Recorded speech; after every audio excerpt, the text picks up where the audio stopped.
silipin lang uli yung makina, no. Okay naman yung coolant niya ulit, hindi naman na napupuno.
Sit down lang, sit. Sit.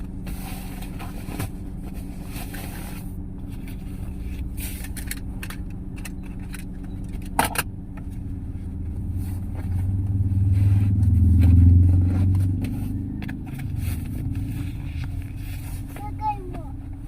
Sagay.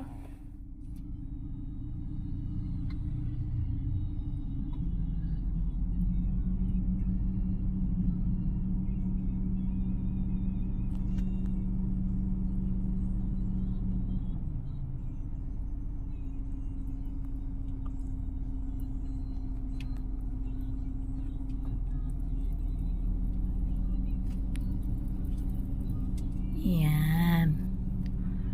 Ganyan ako pag wala si partner ko. Pinapainit ko yung sasakyan. Binubuksan yung aircon. Pinapainit yung makina kasi ayan. Sabi niya ayan daw, kailangan mawala muna yan bago ako mag-stop uli kasi dyan malalaman kung mainit na yung makina. Ayan, pag nawala na yan. Kaya hihintayin natin yan mawala. Naka-ano naman to eh. Safe naman yan dahil di naman ako marunong mag-drive. Naka-handbrake yan. Naka-park. Automatic lang pala tong ano, Mirage ni partner. Ganito lang ako pag wala siya, lalo 1 linggo siyang wala. Ayan. Ganito lang ako, pinapainit yung sasakyan. Kawawa naman si Michi. Hindi umaandar na 1 linggo, natitenga lang dito sa bahay. Sa harap. Diba? Kaya ako tagapainit lang sa kanya. Sa kailangan din kasi ma-maintain yung aircon. Dahil nga nung mga nakaraan nagkaroon talaga ng problema to si Michi at awa ng Diyos good condition pa rin siya at sa mga susunod pang mga araw yun lang naman. Yan, silipin lang uli yung makina, no. Okay naman yung coolant niya ulit, hindi naman na napupuno kasi yan yung mga pinaka ano nung nakaraan napupuno yung coolant tsaka hindi ito hangin uulan na, sarap ko na yan, di pa rin nawawala yung green. Tayin lang natin mawala yung green. Yung mekaniko namin na pinuntahan meron pa siyang device na pinabibili kaso hindi pa namin nabibili kasi ang mahal talaga. Galing pa kami sa gipitan at nandun pa rin sa gipitan, hindi pa rin natapos ang aming kagipitan. Kaya dahan-dahan muna ulit. Yan.